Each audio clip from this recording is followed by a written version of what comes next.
Hello guys, हामी त लगभग दिल्ली एयरपोर्ट आइपुगिसकेका छौँ। अब हाम्रो चाहिँ 3:30 को फ्लाइट छ दिल्लीदेखि मुम्बईसम्मको। अनि यो चाहिँ हजुरहरूलाई दिल्लीभित्र एयरपोर्टभित्रको चाहिँ एयरपोर्ट पनि यो टर्मिनल 1 पर्दो रहेछ। इन्टरनेसनलै रहेछ। त्यो पनि 2-3 भन्दा चाहिँ 9-10 किलोमिटर पर पर्दो रहेछ है।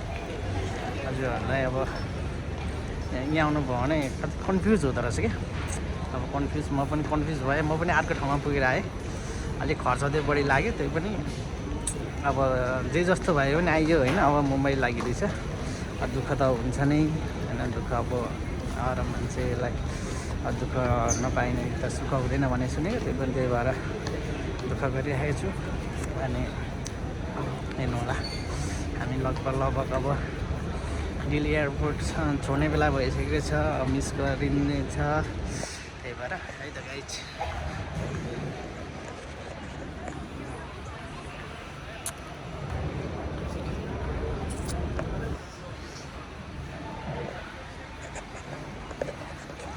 त गाइज यति भन्दै म अहिले भिडियोलाई चाहिँ समाप्त गर्छु। हजुरहरू पनि साथ दिनु होला। के बाबा।